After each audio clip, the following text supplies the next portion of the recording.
He turned off the TV, yanked the remote from my hand, and snapped, "You're too old to be living here if you can't hear properly." I thought he was joking. But then he grabbed my suitcase from the closet, already packed. "We've talked about this, Dad. It's time." Talked? No, we hadn't. Not once. Just like that, over the volume on a television, I was shoved out the door of the house I paid for. My slippers hit the porch. The door closed behind me. And that was it. My own son had evicted me. Because I was too loud. Before we continue, I'd love to know, where are you watching from today? Comment below. It's strange how life can swing so wide, like a door left open in a windstorm. One moment you're a young man with a toolbox and a dream. The next, you're standing on the porch of your own home, unwanted. But before all this, before the cold, before the silence, there were years that glowed like a fireplace in winter. I married Marjorie in the summer of '72. She had this laugh that could lift a room off the ground. We met at a church social. I brought lemonade, she brought peach pie, and by the end of the night, I knew I'd never eat dessert from another woman again. She was sweet, but strong. Gentle, but never weak. She kept me grounded when my temper flared and gave me faith when work beat me down. We bought the land on Maple Drive in '75. Back then, it was all mud and pine trees. No neighbors, just birdsong and the smell of fresh earth. I worked construction by day, poured the foundation by hand on weekends. Took me 4 years to finish the house. We built it plank by plank, every nail, every tile, every smudge on the wall has a memory. Marjorie used to tease, "You love this house more than me." But she knew better. I loved us in this house. David was born 2 years after we moved in. The moment I held him, I cried. Big, heavy tears. No one tells you how humbling it is to hold something so small and know it depends on you for everything. I worked double shifts for years, roofing in the summer, snow removal in the winter. Marjorie stayed home, raised him right. Taught him manners, patience, faith. He used to run to the door when I got home, tiny fists holding toy trucks, yelling, "Daddy's home. Daddy's home." We'd wrestle in the living room until Marjorie scolded us for messing up her pillows. Nights were full of warmth, hot meals, bedtime stories, prayers. He'd fall asleep on my chest during The Lion, The Witch, and The Wardrobe. I still remember his tiny breaths, slow and steady. Back then, I believed I was doing everything right. As David got older, I made sure he never went without. Piano lessons when he asked, Little League every spring. I taught him how to ride a bike, how to change a tire, how to look a man in the eye during a handshake. He used to say, "When I grow up, I want to be just like you, Dad." I'd smile, kiss his forehead, and say, "No, son. You're gonna be better." Marjorie always said David had my heart but her brain. He was sharp, math came easy to him. Got into a good college, business school after that. I paid every cent without a complaint. Sold my fishing boat, cashed in an old life insurance policy, skipped vacations for a decade. Because that's what fathers do. You give your children the best, even if it means giving them pieces of yourself you'll never get back. When Marjorie got sick, David came home less and less. Said he had meetings, deadlines, networking events. I told myself he was busy, that he was building his future. But every time I sat next to Marjorie's bed alone, spooning her broth or wiping her brow, I couldn't help but wonder why our son, our only child, couldn't find time for goodbye. She passed in the winter of 2015. Quietly. Peacefully. She was holding my hand when she went. Her last words were, "Take care of him. He's still learning." That broke me more than anything. Because in that moment, I realized she still believed in David, even when he had given her so little in return. She saw something in him I couldn't. Or maybe didn't want to anymore. After the funeral, David came back around. Said he wanted me to move in with him and Paige, so you're not alone, Dad. I was grateful, honestly. The house was too quiet without her. Every creak in the floorboards reminded me of the woman who once danced barefoot in the kitchen while stirring tomato sauce. I packed a bag and moved into their guest room. Told myself it was temporary. Just until the grief passed. The first few months were fine. Paige was polite, though distant. David tried, he'd ask about my day, bring home takeout on Fridays. But something had shifted. He was always distracted, always checking his phone, always sighing when I asked to watch the game. I didn't want to be a burden. I offered to pay rent. Helped with groceries. Fixed the leaky faucet, cleaned the gutters, even cooked dinner twice a week. I kept busy, read the paper, went for walks, did crossword puzzles. But slowly, I noticed the warmth was gone. Conversations grew shorter. Smiles more forced. The house felt colder. And I began to feel tolerated. Still, I pushed those thoughts away. Told myself not to be sensitive. That grief plays tricks on the mind. That I was lucky to be with family. I didn't realize then that the family I once knew, the son who ran to me with toy trucks, the boy who called me his hero, was already gone. It started with little things, so small, I almost didn't notice. But small shifts can tip a whole house if they go on long enough. At first, it was just the way Paige would sigh when I turned on the TV. Not loudly. Just a breath, sharp, almost theatrical. I asked her once if it bothered her, and she smiled too tightly. Oh, no, it's fine. I just didn't realize people still watched cable. Then she left the room. David didn't say anything. Next came the volume comments. Dad, do you need it that loud? He'd ask, trying to keep his tone light, like it was just an observation. I told him my hearing wasn't what it used to be, I'd lost some of it during my years on noisy job sites. He nodded like he understood, but the next day, a pair of wireless headphones showed up on my nightstand. No note. No conversation. Just placed there, like a silent instruction. I tried using them, I really did. But they pinched my ears, and the sound cut in and out. So I went back to using the TV speakers, at a reasonable volume, I thought. Still, I caught the looks, Paige narrowing her eyes over her wine glass, David glancing toward the living room from the kitchen. One evening, I heard them whispering in the hallway. I shouldn't have been listening, but they weren't exactly subtle. He's just, always here. He's my father, Paige.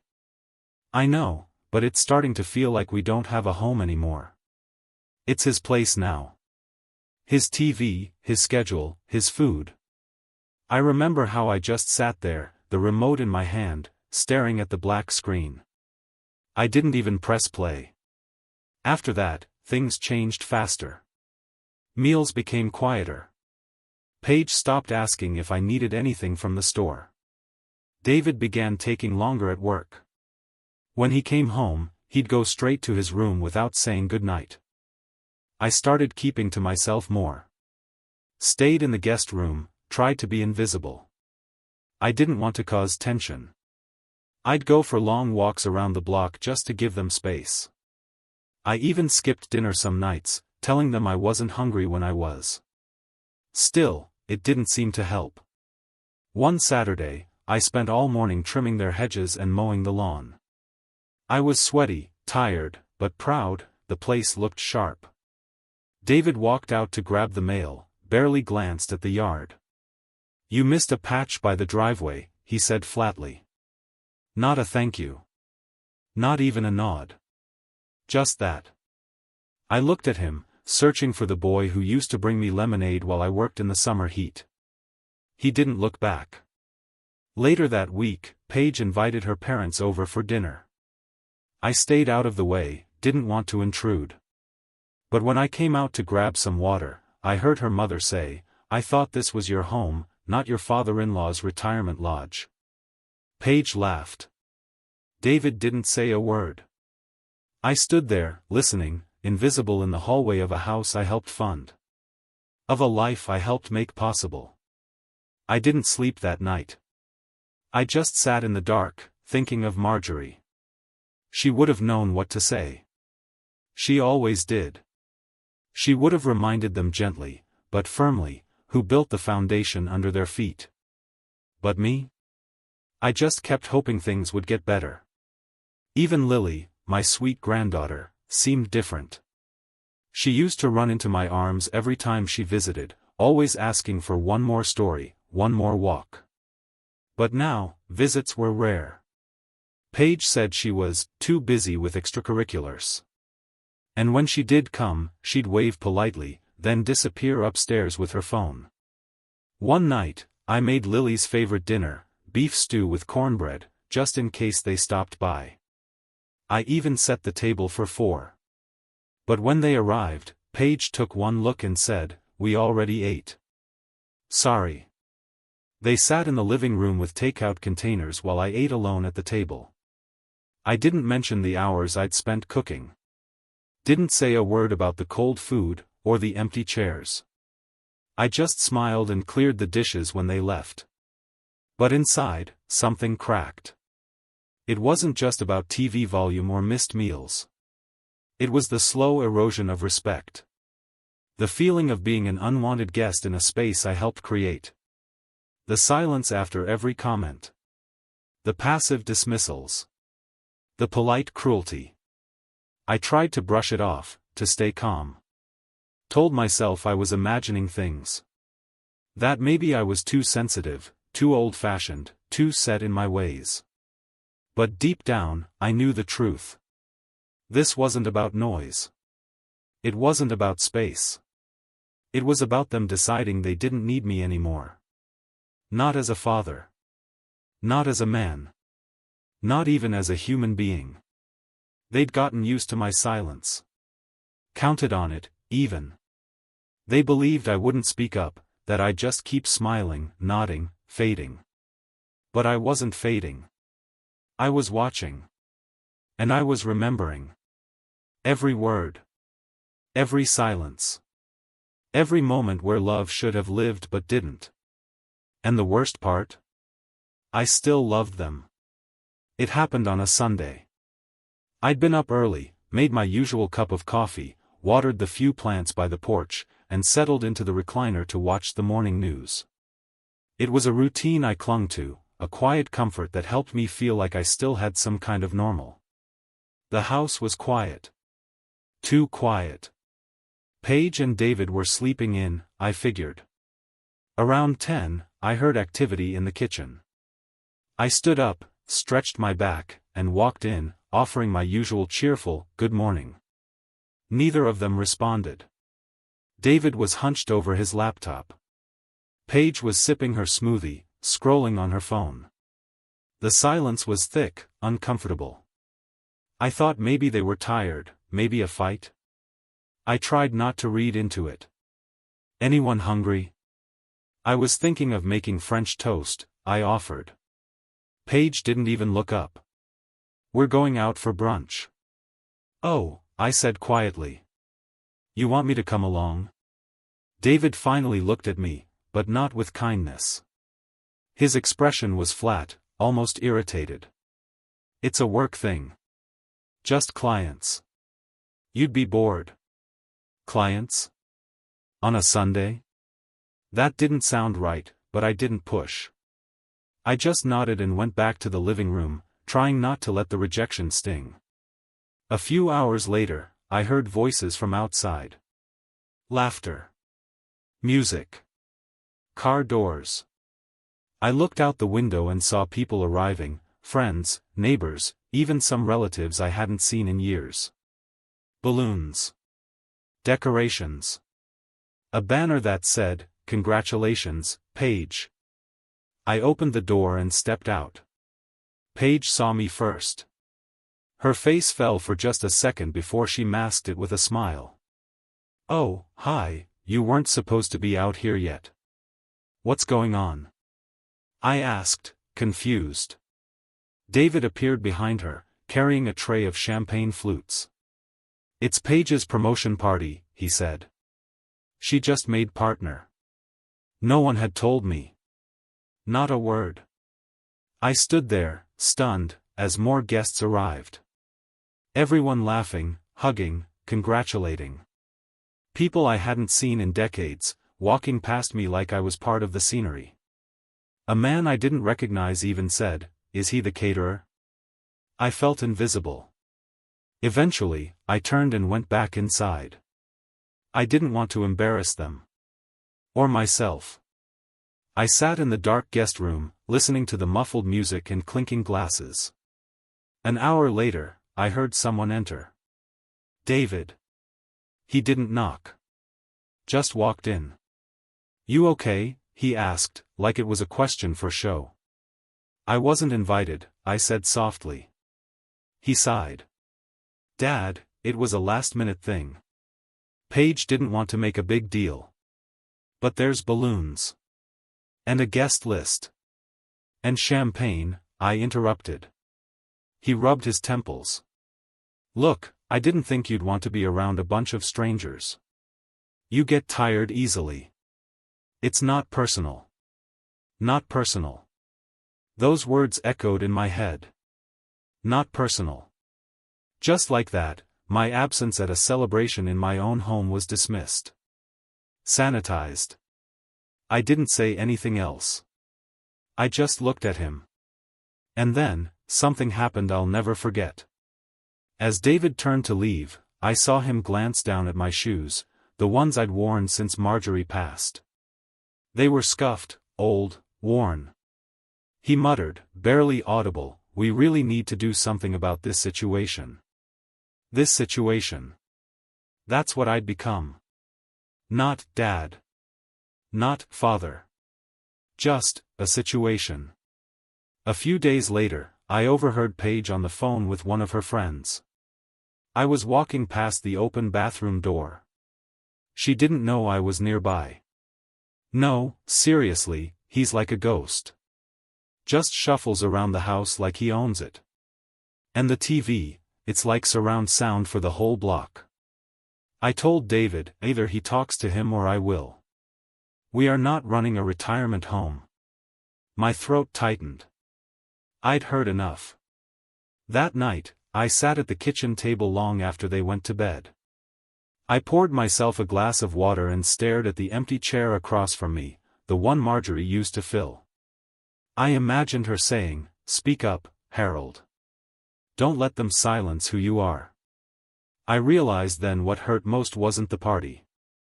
Or the whispers. It was the look in David's eyes, like I was a problem to manage, not a man who raised him. All those years. All that sacrifice. The freezing winters I worked through, the missed vacations, the back pain, the stress, the sleepless nights when we couldn't afford new shoes for David but I made sure he never knew it. The way I buried Marjorie with my own hands because I couldn't bear anyone else doing it. The memories etched into every corner of this home, our home. And now, I was being erased. Softly, slowly, but deliberately. The next morning, I didn't make coffee. I didn't water the porch plants. I didn't turn on the TV. I just sat there. Still. Until I realized, something in me had broken. Not my heart. That had broken long ago. No, what snapped that morning was my silence. And I wasn't going to let them keep it anymore. It was the kettle that tipped me off. I came home from the post office one afternoon. Yes, I still mailed letters, it gives me a sense of rhythm, and there was a brand new electric kettle on the counter. Sleek. Chrome. Smart display. But the old one wasn't broken. It was just, gone. Replaced. Like me. I didn't say anything, just made my tea and went back to my room. But I started noticing other little changes after that. The living room chair, the one I'd used since Marjorie passed, moved to the garage. My slippers no longer by the door. My spare reading glasses mysteriously missing. At first, I thought maybe it was just cleaning. But then I saw a calendar entry left open on the family computer, Paige's shared calendar with David. Tuesday, tour Glenwood Senior Residence, 11 a.m. I stared at the screen for a long time. Glenwood. I knew the name. It was a retirement facility across town. Pricey. Clean. And cold. Like a hotel for people waiting to be forgotten. I didn't confront them. Not yet. Instead, I waited. I listened. And the house started whispering back. One evening, David left his laptop open on the kitchen table. I shouldn't have looked, but I did. A document sat open, financial summary, post-Herald relocation. There it was, in bullet points. Monthly expenses decrease by 27%. Guest room converted into home office. Reduced grocery, water, and energy consumption. Property transfer possible by Q4. Property transfer?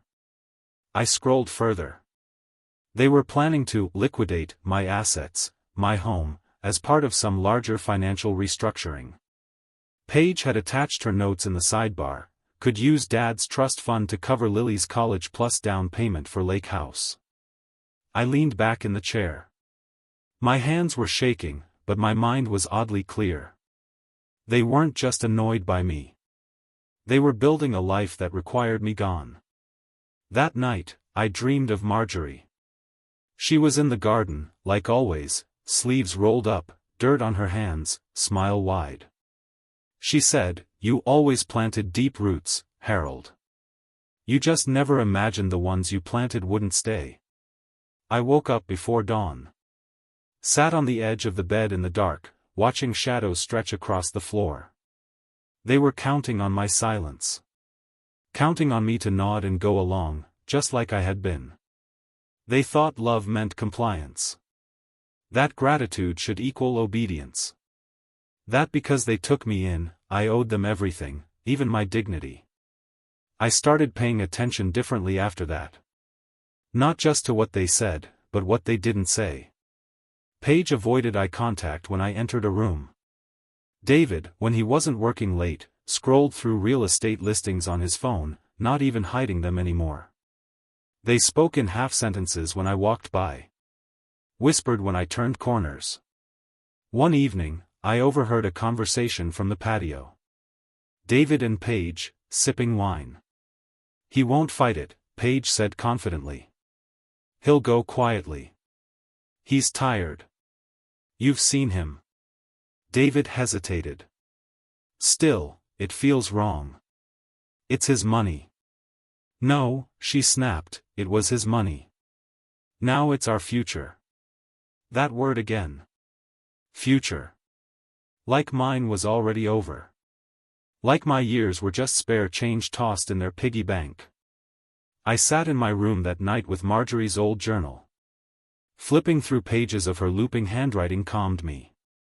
I found a passage she'd written just months before she passed. "If they forget what you've given them, Harold, don't remind them with words. Remind them with your absence. See what they build without your hands." It settled something deep in me. I decided to start looking at people differently. To stop hoping and start seeing. Lily visited once during that time, just for a short while. She gave me a tired hug, barely looked up from her phone, and asked if the Wi-Fi was working. I asked how school was. She shrugged. "Fine." Then she went upstairs and didn't come down until they left. I sat alone in the quiet, staring at the leftover pie I'd made just for her. Blueberry. Her favorite. I realized then, I'd been grieving a version of my family that no longer existed. The people I'd loved were gone, replaced by shadows that wore their faces. I needed to protect what remained. So I made a quiet phone call to an old friend, Alan, my army buddy, who now worked as a financial advisor. "Need help securing a few things," I said. He didn't ask questions. Just said, "Come by Tuesday." The next morning, I started gathering documents, birth certificates, insurance policies, bank statements, the deed to the house. I stored them in a fireproof box and tucked it into my closet. I also began writing a letter to Lily. To explain everything. Who I was. What I had built. What her grandmother stood for. In case they erased me entirely, I wanted her to know I had existed. Speech balloon. Have you ever felt betrayed by your own family? Let us know in the comments. It was raining the day I finally said something. Not a hard, angry storm, just a slow, steady drizzle, the kind that seeps into your bones and makes the whole world feel heavier. I was sitting on the back porch with a cup of black coffee, watching the drops roll down the wooden railing. The yard I once took pride in was overgrown. The grass needed trimming, the rose bush Marjorie planted had turned wild. I hadn't touched it in weeks. What was the point? I heard the sliding door open behind me. David stepped out. He looked tired, not the kind of tired that comes from work, but the kind that settles in your eyes when you've been lying too long and it starts to eat at you. "Hey, Dad," he said, hands in his pockets. I didn't look up. Just sipped my coffee. He sat in the chair across from me, the one Marjorie used to read in. "I wanted to talk to you about something," he started. I waited. It's about the future," he said. There it was again. That word. Future. He kept talking, said things like, comfort, more support, better care. Tried to make it sound gentle. Respectful. Said Glenwood was a 5-star facility. That I'd have privacy and staff to help with meals. I looked at him then. "David," I said calmly, "are you putting me in a home?" He blinked. "It's not like that. Just answer me." He hesitated. "Paige, and I think it might be the best option. For everyone." "For everyone," I repeated. "Including your bank account?" His face stiffened. "That's not fair." "No," I said quietly, "what's not fair is working 40 years to build a life, only to be told I'm a burden in the house I helped pay for." "We invited you here," he snapped.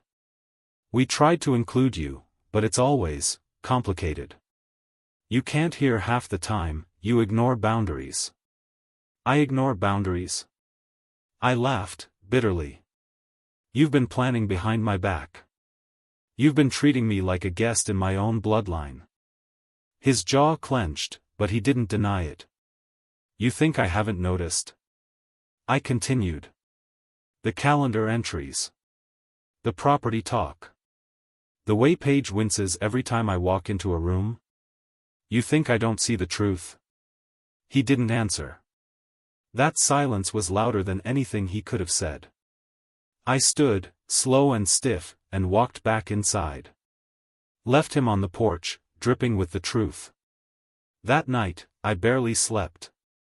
I stared at the ceiling, listening to the house breathe. I remembered Marjorie's voice again, not her words, just the sound of her. The hum she made when she cleaned. The soft way she said my name when I came home late. By morning, I knew what I had to do. I packed a bag. Not much, just enough to stay at Alan's for a few days. Before I left, I placed a single envelope on the kitchen table. It wasn't a dramatic letter. Just a note. "Don't mistake quiet for weakness. You've mistaken it long enough. Dad." Alan welcomed me without a word. We sat in his living room for an hour before he asked, "You ready to do this?" I nodded. We went through everything, account transfers, will modifications, property protections. Alan connected me with a trusted lawyer, a woman named Marcy who used to handle veteran estates. Marcy didn't ask why I was changing everything. She just looked at me kindly and said, "Too many people wait until it's too late." In the following days, I heard from no one. Not David. Not Paige. Not even Lily. But something shifted inside me, a weight began lifting. Not because things were fixed, but because I was finally holding the reins of my own life again. One afternoon, I bumped into Margaret, a neighbor from my old street. She was picking tomatoes at the farmer's market. "Harold," she said, blinking in surprise. "I haven't seen you in ages. You look lighter." I smiled. Sometimes the heaviest thing to carry is silence. She patted my arm and said something I haven't forgotten: "Don't let people forget who you are just because they're too loud to listen." That stuck with me. That evening, back at Alan's, I sat by the fire pit alone, sipping tea. The flames danced quietly, crackling in that comforting way fire does. I pulled out my notebook, the one I'd been writing in for weeks, and began drafting something I never thought I'd write. A new will. Not a revision. A declaration. I removed David entirely. Everything, the house, the land, the savings, would go to charity, unless he met very specific terms: a face-to-face apology, full restitution of the property documents he tried to alter, an acknowledgement in writing of the betrayal he inflicted. If he contested the will, even once, it would all go to a local shelter Marjorie once supported. I signed it with a steady hand. And for the first time in months, I slept through the night. The lawyer's office smelled like paper and lemon-scented polish, clean, formal, distant. The kind of place where people speak in low voices, even when no one's listening. Marcy sat across from me, glasses resting on her nose, her fingers steepled as she read the final draft of the document I'd asked her to draw up. "You're sure about this?" she asked. I nodded. "Absolutely." She looked at me for a long time, not with judgment, but a kind of quiet respect. Most people your age, they hesitate. They second-guess themselves. I gave her a small smile. Most people my age haven't been treated like a worn-out appliance by their own blood. She slid the document toward me. "Then let's make it official." The pen felt heavier than it should have, not physically, but in meaning. With every signature, every initial, I felt like I was chiseling words into stone. The new will left no room for manipulation. Every asset I owned, my retirement savings, the house on Maple Drive, the land it sat on, the small but steady pension I'd built over decades, all of it would go to the Marjorie Foundation, a nonprofit fund Alan helped me set up in her honor. Its mission: to support housing and healthcare for elderly individuals discarded by their families. Unless David fulfilled the conditions I laid out. He would need to meet with me face to face. No lawyers. No emails.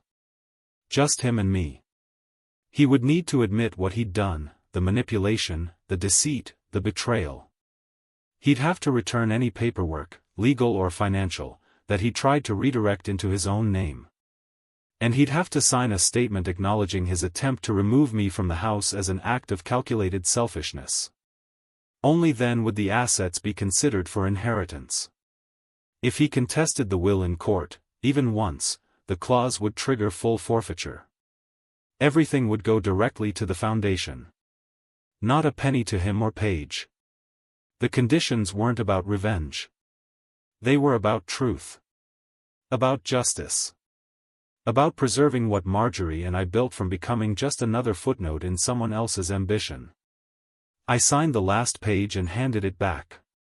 Marcy nodded, sealing the pages together in a leather-bound folder. "Done," she said. I sat back in the chair, my chest tight. Not from fear, but from something deeper. Like the end of a long, painful exhale. "I don't know if I feel good," I admitted. "You're not supposed to feel good," she said gently. "You're supposed to feel clear." I walked out of that office a different man. Alan was waiting by his truck. When he saw my face, he didn't need to ask. "Done?" "Done."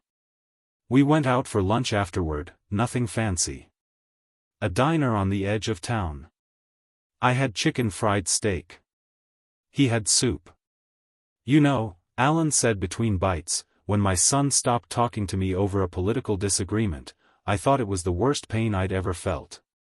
But it's not the silence that hurts the most. It's realizing you raised someone who can walk away without turning back. I nodded slowly. I used to think love was enough to protect a family. It should be, he said. But some people, they love money more. The next few days were quiet. Peaceful. I stayed in Alan's spare room, helped with chores, mowed the lawn, even played cards with his grandkids when they came by. I hadn't laughed like that in months. But even in that calm, I felt a low hum of sadness. A kind of grief that doesn't cry out loud, it just lingers. I still remembered the way David used to run to me with scraped knees, yelling, "Daddy, fix it." How he held my hand when Marjorie was in the hospital. How he used to say, "When I'm a dad, I want to be just like you." I kept waiting for that version of him to show back up. But maybe he was gone. Or maybe he never really existed in the first place, just a boy performing goodness because the world expected it. That night, I sat alone on the porch with a glass of iced tea, the new will locked in a drawer inside. I watched the stars come out, one by one, and spoke aloud to Marjorie, like I used to when she first passed. "I did what you'd want me to do," I said quietly. I didn't scream. I didn't throw fists. I protected what we built. And I made sure no one could destroy it just because they shared a name. The wind rustled the trees. I imagined her nodding. The next morning, I drove back to the house, not to move back in, but to collect a few personal things. I knocked, waited. David opened the door, surprised. "You came back," he said, half curious, half nervous. "Just to get some things." He stepped aside. Paige wasn't there.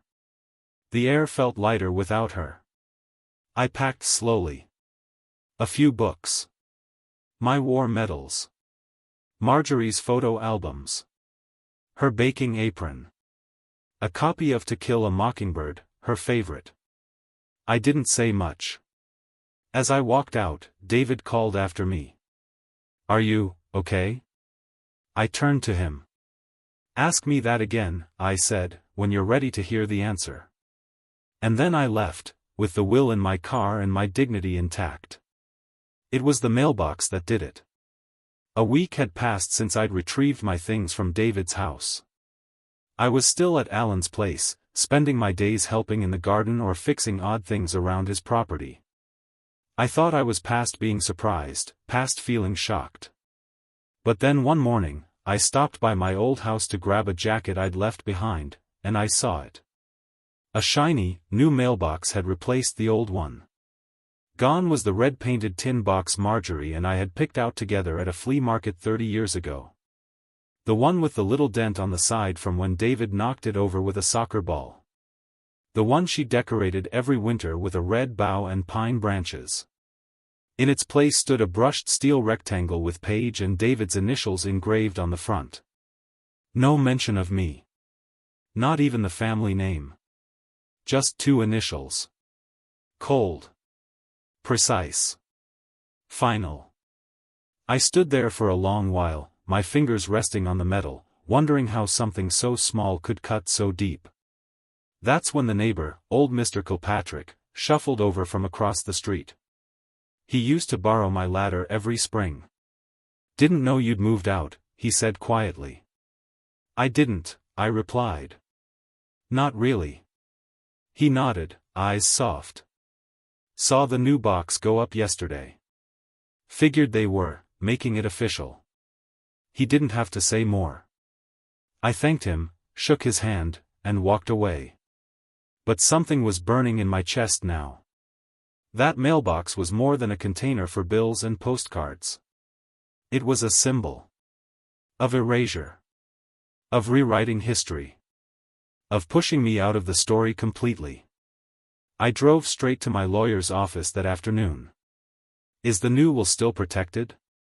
I asked Marcy. "Completely," she said. "Filed, notarized, witnessed." David tries anything, it's locked tight. Good, I said. Because I think it's time I let the truth breathe a little. She tilted her head. You're planning something. Not revenge, I said. Clarity. The next morning, I returned to the house with copies of the new will in hand. Not to wave them in David's face, not yet, but to prepare. Something told me this wasn't over. That evening, I got the email. From David. The subject line, regarding future planning. It read. Dad, I hope you're settling in okay at Allen's. Paige and I have been reviewing some long-term options and believe it's time to formalize the property transfer. Since you've been staying elsewhere for over 30 days, you've technically vacated the premises. As such, we'll begin the paperwork to transition full ownership and update the title. Of course, we'll ensure you're comfortable in your new arrangement. Paige has offered to help coordinate assisted living options near Allen's neighborhood. Let me know if you'd like us to involve a mediator. My hands trembled as I read it. My throat tightened. I read it 3 times just to be sure I wasn't imagining it. He was evicting me. Officially. Legally. Claiming the house as his. I don't know how long I sat there, staring at the screen. My heart didn't race. My anger didn't flare. I just froze. I thought of the wedding photo tucked into my wallet, the one where Marjorie had cake on her nose and I was laughing like a fool. I thought of her smile the first day we moved into that house, her arms wrapped around me in the empty living room, saying, "It's ours, Harold. Ours forever. Forever." That night, I didn't sleep. I paced. I wrote. I rewrote. I printed documents, sorted files, made copies, packed them neatly into an envelope. Allen found me in the kitchen around 6 a.m., poring over everything like a general before a battle. "You okay?" he asked. "I'm done being quiet," I said. "Good," he replied, pouring us both coffee. The final straw wasn't the party. It wasn't the whispers. It wasn't even the attempt to hide their plan. It was that email. It was the audacity of someone who'd been raised in my arms, fed with my hands, clothed by my work, nurtured by my sacrifices, believing he could erase me with paperwork. That day, I put on my best suit. The one I wore to Marjorie's funeral. I combed my hair. Packed the documents. Printed the timeline. Prepared my voice. Because I knew where I'd find him. David and Paige were hosting a garden brunch for Paige's colleagues the next day, celebrating her upcoming keynote at some leadership retreat. The guest list was public on her social media. I didn't need an invitation. And this time, I wasn't coming quietly. The sun was high, and their backyard was dressed like a magazine spread, white linen tables, silver cutlery, floral arrangements that probably cost more than my first car. Paige stood at the center, wearing a white jumpsuit, laughing that high, practiced laugh she saved for people who mattered to her. David was working the crowd, charming and polished, holding a glass of rose. From a distance, he looked like a man in control of his world. If only the guests knew how fragile his castle really was. I walked through the gate like I belonged, because I did. Heads turned as I made my way across the grass. A few people looked confused. One man whispered, "Is that her father?" Another corrected him, "No, I think that's his dad." David saw me first. The color drained from his face. He set his glass down with a tremble. "Dad," he said, stepping forward. "What are you doing here?" I pulled a manila envelope from under my arm and handed it to him. "Reading," I said simply. "It's time." He hesitated. Paige was already moving toward us, her eyes sharp. "This isn't the time or place," she hissed. "It's exactly the time," I replied, voice steady. "You wanted an audience. Now you have one." I turned to the guests, people sipping champagne, forks halfway to their mouths, trying to pretend they weren't fascinated. "My name is Harold," I began. "I built the house on Maple Drive with my own 2 hands. Paid for it brick by brick, paycheck by paycheck. It's been my home for over 40 years. A few heads nodded. "Recently, my son and his wife have been planning behind my back, scheming to take that home, and everything I built with my late wife, and claim it for themselves. They've treated me like furniture. No, like trash. And now, they've begun legal proceedings to remove me entirely from the picture." Gasps. Mutters. Paige's face was frozen, lips tight.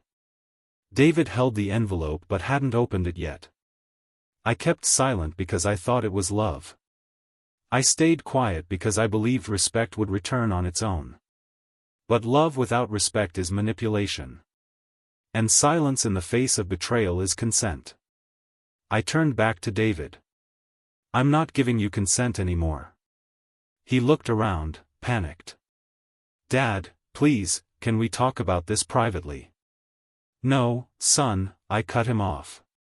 "Everything you've done has been in the shadows. But the truth belongs in the light." He finally opened the envelope. Inside were the documents, the notarized will, the timeline of his actions, printouts of his email, and an official notice: if he contests the new will, he forfeits everything. David flipped through the pages quickly. Paige leaned over his shoulder, scanning with growing dread. I could almost hear the gears turning in her head. How fast could she fix this? How much damage control would it take? "You changed the will?" David finally said, his voice rising. "I protected what your mother and I built," I said. "From you. You're disinheriting me?" His voice cracked now. "After everything we've done for you?" The hypocrisy almost made me laugh. "What you did was tolerate me. Scheme behind me. Laugh about me. You used my presence to make yourselves feel superior, and then tried to toss me out when I was no longer useful." The silence that followed was thick. One guest muttered, "Jesus," another shook her head. Paige stepped forward, all smiles, trying to spin it. "There's been a misunderstanding. Harold's been going through a lot emotionally, Anne." "Don't," I said sharply. "Don't gaslight me in front of your brunch guests." She froze. I turned back to the crowd. "I'm sorry to disrupt your event. But I thought you should all know who you're celebrating." Then, I looked at David one last time. "You were my only child. I loved you more than I've ever loved anything. But you've become a man I don't recognize. And I won't spend the final years of my life apologizing for existing." I walked out then, slow and steady. No one stopped me. No one clapped. No one said a word. But in the silence, I felt the first breath of freedom. That night, Alan grilled steaks and poured us each a drink. "To dignity," he said, raising his glass. I nodded, staring into the flames. "To finally choosing it." Speech balloon brain, do you think the father made the right choice? Comment and don't forget to like and subscribe for more true life stories. Silence isn't always empty. Sometimes, it's full of everything you didn't get to say, and everything you finally did. The days after the confrontation felt like walking through the ruins of something you once loved. I wasn't angry. Not anymore. Anger had burned itself out. What remained was something colder, quieter. A kind of sorrow that sits low in your chest and doesn't move. No one called. Not David. Not Paige. Not even Lily. At first, I thought maybe the silence would break after a day or two, a voicemail, a text, something. But it didn't. And after a week passed, I realized the silence wasn't accidental. It was a choice. They were embarrassed. Or furious. Or maybe both. I didn't care. For once, I didn't need their reaction to validate my decision. The house, my house, stood quiet, untouched. I'd instructed Marcy to begin the paperwork for formal protection of the property. The Marjorie Foundation was being registered officially. Everything was moving forward. Slowly, but surely. I stayed at Alan's while the process unfolded. He never pried. Just made sure the coffee pot was full and the front porch was swept. The town, though, it had begun to buzz. I'd stopped by the hardware store for a new lockbox, and I heard the whispers. "You hear what happened at that brunch? Is it true? The son tried to kick him out?" I always thought Paige was too smooth. Even the cashier gave me a small nod as I left, a quiet kind of respect. Word had spread. I hadn't planned it that way, but the truth has a way of traveling when it's been bottled up too long. That week, I spent more time outside. Not to escape, but to breathe. I walked through the nearby trails where Marjorie and I used to hike when David was still in school. The trees hadn't changed, just grown older, like me. There was something comforting in that. I found a bench by the river and sat there one afternoon, watching the water drift past. It was slow, steady. Unbothered by what people built or destroyed on its banks. It just moved on. I closed my eyes and listened. And for the first time in a long time, I didn't feel like I was waiting for anything. No call. No apology. No explanation. Just the moment. And me. Later that evening, back at Alan's, I heard the knock. It was soft. Tentative. When I opened the door, I saw her, Lily. She stood there holding a small paper bag and looking like she wasn't sure if she should have come. "Hi, Grandpa," she said. My heart ached. "Hi, sweetheart." She stepped inside slowly, eyes flicking around the house. She was taller than I remembered, but thinner. Her eyes were tired, like mine. "I brought cookies," she said, holding up the bag. "Your grandma's recipe?" I asked. She nodded. "I found it in one of the photo albums." We sat at the table in silence for a minute. Then she spoke. "Mom's really mad," she said. "Dad too. They said you embarrassed them." I nodded. "I'm sure I did." She looked up at me. "But I'm glad you did." That surprised me. She shrugged. "I heard them talking before the brunch. They were laughing. Saying you'd probably show up in slippers and embarrass yourself." She paused. I didn't laugh. I reached across the table and gently placed my hand over hers. "I'm sorry you had to hear that," I said. She shook her head. "No. I'm sorry I didn't come see you sooner." I didn't cry. But I felt something loosen inside me. We talked for an hour. She told me about school. About how lonely she'd been, how Paige was always working, how David was distant even at home. She said she missed baking. Missed quiet. Missed me. Before she left, I handed her something, the letter I'd written weeks ago. The one I'd addressed to her when I thought maybe she'd never hear my side of the story. She hugged me at the door. A real hug. Not out of duty, but love. When she left, I stood on the porch for a while, watching the tail lights fade. I didn't know if she'd come back. But I knew she saw me, really saw me, for the first time in a long while. The silence after betrayal can feel unbearable. But the silence after truth?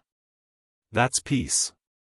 The idea came quietly, the way the best ones often do, not with fanfare or epiphany, but with a question. It was Lily who asked it. We were sitting on the porch a few days after her visit, sharing a plate of leftover cookies, watching the sun settle behind Alan's maple trees. She swung her legs under the bench like she used to when she was little. "Grandpa," she said, "what's going to happen to your house now?" I blinked. I hadn't realized she'd been thinking about it, too. "Well," I said slowly, "it'll belong to the foundation soon." Officially. I haven't decided exactly what it'll be yet. She tilted her head. Couldn't it be something useful? I smiled. I hope so. That night, I couldn't stop thinking about what she said. Something useful. My house, the place where Marjorie danced in the kitchen and David built pillow forts, was never meant to be an empty monument to what once was. It deserved laughter again. Life. So I opened one of Marjorie's old journals and flipped through the pages.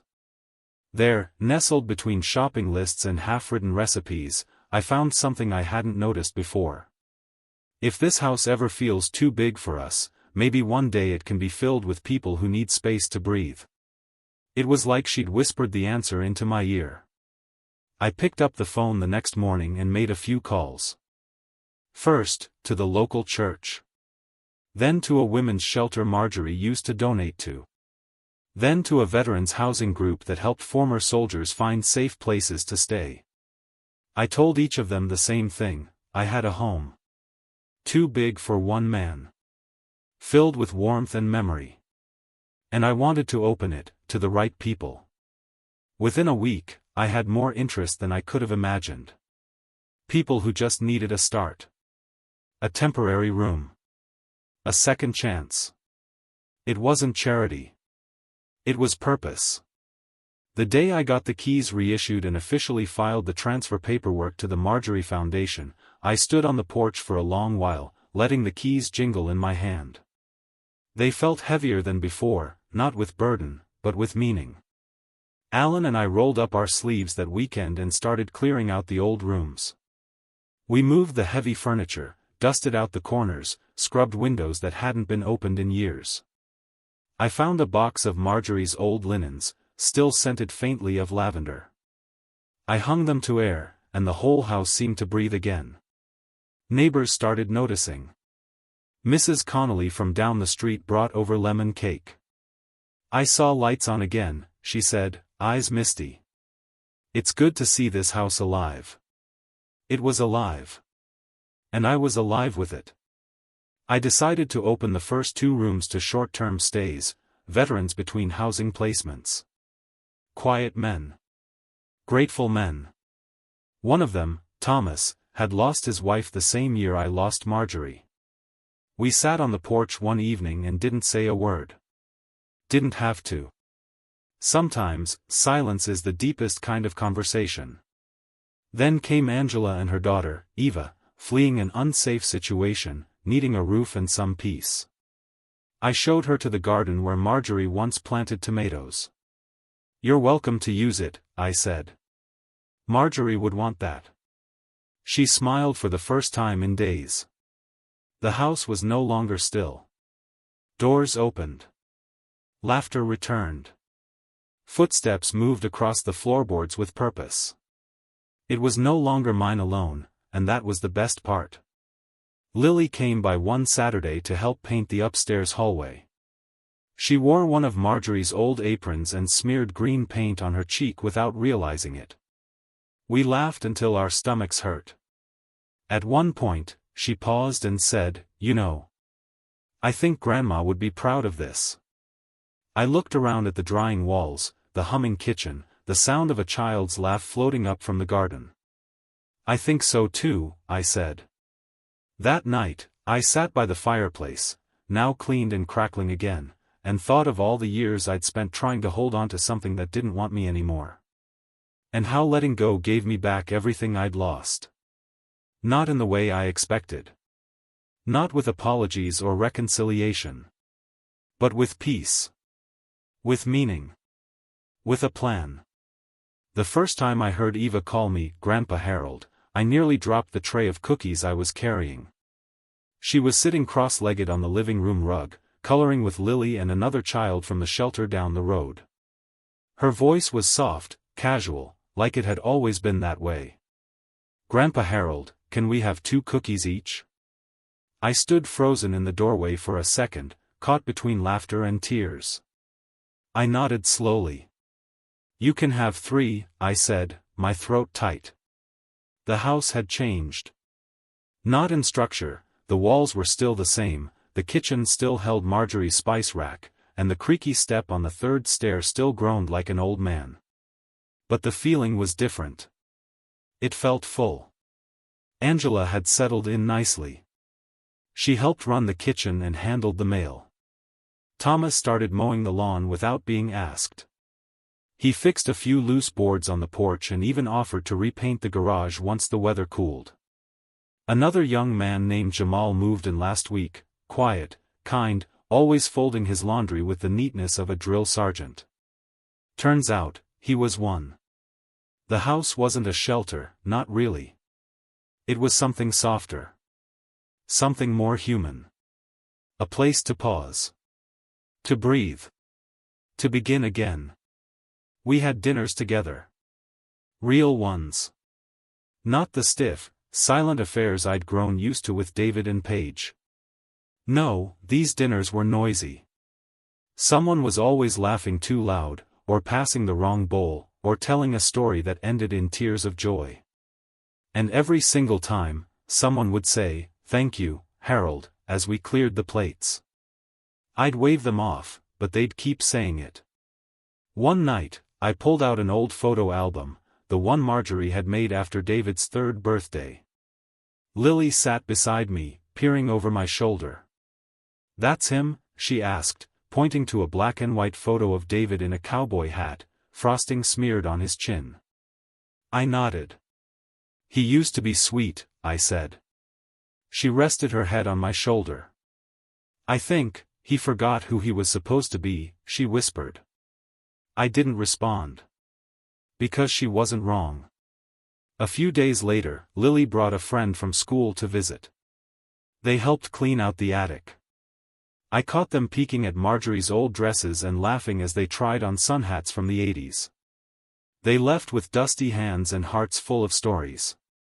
Later, Lily told me, "I didn't know how lonely I was until this house wasn't quiet anymore." I looked at her and realized I'd been feeling the same way, for years. I hadn't just lost my wife. I hadn't just been betrayed by my son. I had been lonely. And now I wasn't. That was family. Not blood. Not inheritance. Not shared names. But presence. Loyalty. Choice. Angela offered to paint the hallway mural Marjorie once dreamed about, a wall of vines and flowers, wrapping around the door frames like a secret garden. She asked me to pick the colors. I chose Marjorie's favorites, rose pink, lavender, and soft gold. Jamal taught Lily how to shuffle cards properly. They played rummy at the kitchen table on Sunday afternoons while I read the paper nearby. Thomas started calling me Cap, short for captain, even though I never made it past sergeant. It was a running joke, and every time he said it, I smiled. One evening, a letter arrived in the mail. The handwriting on the envelope was unmistakable. David. I took it to the porch, opened it slowly, and read each word twice. It wasn't long. It wasn't an apology. It was more like a report. He said they'd moved. Said the brunch had cost them a few clients. That page was focusing on rebuilding her firm's public image. There was one line near the end that stood out. "You've made your point. I hope it was worth it." I folded the letter, placed it back in the envelope, and tucked it into the drawer with other things I no longer needed. He still didn't understand. It wasn't about making a point. It was about remembering who I was. And surrounding myself with people who did. That night, after everyone had gone to bed, I walked through the house. Room by room. Quiet footsteps on warm floors. A soft hum in the walls. Laughter echoes still lingering in the corners. I stood in the center of the hallway, where the mural was half finished, vines curling, petals blooming. And I whispered into the quiet. "This is what family looks like now, Marjorie." I was trimming the hedges when I saw the car. It was a gray sedan, clean, too clean, crawling down the road like it wasn't sure where it was going. I knew that hesitation. I'd driven like that once myself, outside hospitals, outside funeral homes, outside homes I no longer felt welcome in. The car pulled into the driveway. David stepped out. He was wearing slacks and a button-down, like he'd come from work or wanted it to look that way.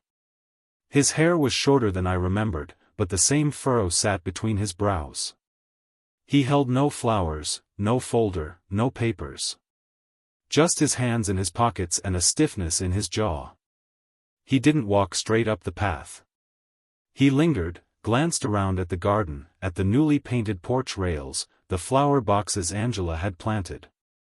Then he looked at me. I didn't say anything. Just wiped my hands on a rag and waited. He finally cleared his throat. I heard about what you've been doing here. I nodded. I imagine you have. His eyes scanned the house again. It looks different. It feels different, I said. A long silence stretched between us. Not angry, just tired. I got your letter, I added. He looked down. Yeah. I figured. More silence. Then, finally, he said it. I didn't come here to fight. Or to argue. He swallowed. I just wanted to see it. I stepped aside. Then see it. He didn't enter. He didn't ask for a tour. He just stood at the porch steps, eyes drifting from one detail to the next, the wind chimes Marjorie loved, the mural in the hall just barely visible through the screen door, a child's laughter echoing faintly from inside. I didn't think you'd actually go through with it, he said softly. I shrugged. Most people assume an old man's threats are just noise. He nodded. I guess I never really understood how serious you were. I guess you never really understood who raised you. That one landed. He flinched slightly, not from anger, but recognition. I made mistakes, he said after a moment. Yes, I replied. I was trying to do what made sense. No, I said, voice calm. You were trying to do what was easy. He looked at me again, eyes tired. And for a moment, I saw a glimpse of the boy I'd once held in my arms. The boy who used to fall asleep on my chest after long days in the yard. I miss her, he said suddenly. Mom. I nodded, a lump forming in my throat. So do I. Every day. He didn't cry. Neither did I. We just stood there, the wind rustling the trees like Marjorie was walking through them. After a while, he said, Lily's been spending a lot of time here. Yes, I said. She's a good kid. She talks about you more than she talks about me, he admitted. That's not something you fix with time. That's something you fix by showing up. He took that in. Didn't respond. I don't expect anything from you, David, I said, my voice steady but not cold. I don't want your apology. I'm not interested in patching things up for show. He nodded. But if one day, I continued, you decide you want to understand what you threw away, the door won't be locked. It won't be open either. You'll have to knock. He looked me in the eye then. No anger. No entitlement. Just a flicker of something, maybe regret. I understand, he said. We stood in silence again. Then, softly, he said, I'm sorry it turned out this way. So am I replied. But I'm not sorry for what I did. He turned back toward the car. Paused. Then looked over his shoulder one last time. It really does look like home, he said. It is home, I replied. Just not yours anymore. He left after that. No handshake. No hug. Just a man walking away from a place he thought he'd always own, and realizing too late that ownership doesn't come from names on a deed. It comes from how you treat the people inside it. That evening, I told Lily he'd visited. She didn't ask questions. She just squeezed my hand and said, I'm glad you didn't let him break you. I almost did, I whispered. But you didn't, she said. And now look what you've built. I smiled at her, this granddaughter who saw me clearer than her father ever could. Later that night, I sat in Marjorie's old chair by the fireplace, the house quiet again after everyone had gone to bed. I picked up my pen and wrote the last line in the notebook I'd been keeping since the day I walked off that porch with a suitcase in hand. You can't choose how they remember you. But you can choose how you live, even when they forget. Speech balloon, have you ever had to walk away from someone you once loved? Tell us below. The banner hung crooked at first. Thomas and Jamal were arguing over which side was higher until Angela stepped in with a level and settled it in one try. Lily stood on a chair, taping up paper flowers she'd made with Eva. The living room smelled like lemon oil, fresh paint, and baked bread. The house was humming. Marjorie's house, a place to begin again, that's what the banner said. It wasn't flashy. No one had called the press or rented a podium. But to us, it was a ceremony. A new beginning. I stood near the front door in my old suit, Marjorie's photo pinned to the inside pocket, watching everyone move about like bees in spring. There was something poetic about it, all this energy in a place that had once felt like a tomb. Lily handed me a pair of scissors and said, "Come on, Grandpa. Time to cut the ribbon." We'd tied it across the archway into the dining room. Red, thick, symbolic. I took the scissors, but I didn't cut right away. Instead, I turned to the small group gathered, neighbors, volunteers, the people now calling this place home. "I want to say something," I began. The room fell quiet. Eva held Angela's hand. Thomas folded his arms, nodding. Lily stood beside me, beaming. "This house was built with love," I said slowly. "Board by board. Not just by my hands, but by the woman who made every hallway feel warm. Her name was Marjorie. She believed in kindness. In second chances. In opening doors even when it wasn't convenient." I swallowed the lump forming in my throat. She always told me, a home isn't made of walls. It's made of welcome. For a long time, I forgot that. I got caught up in bloodlines and titles and who should care. But lately, I've learned something. I looked around. Family isn't who shares your name.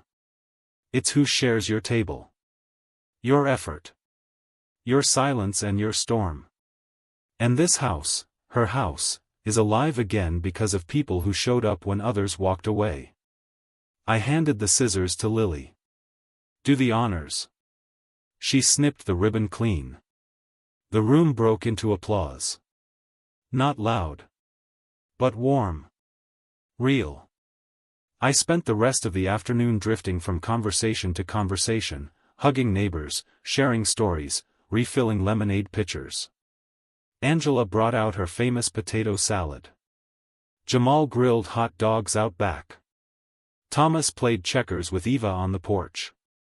The house, for the first time in years, felt full. Not cluttered. Not noisy. Just full. Of life. Of purpose. Of new roots.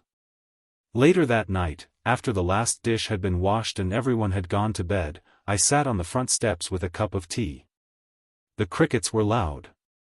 The stars scattered above like confetti. I took out Marjorie's photo from my jacket and held it up to the porch light. "You see it?" I whispered. "They laughed today. They clapped. They made this place theirs. Just like we always wanted." I smiled, tired but at peace. I thought I'd spend the end of my life being forgotten. Turns out, I just had to find the right people to remember me. From inside, I heard footsteps. Small ones. It was Eva. She peeked out the screen door. "You coming in, Grandpa Harold?" I stood up slowly, my knees creaking. "Yeah," I said. "I'm home."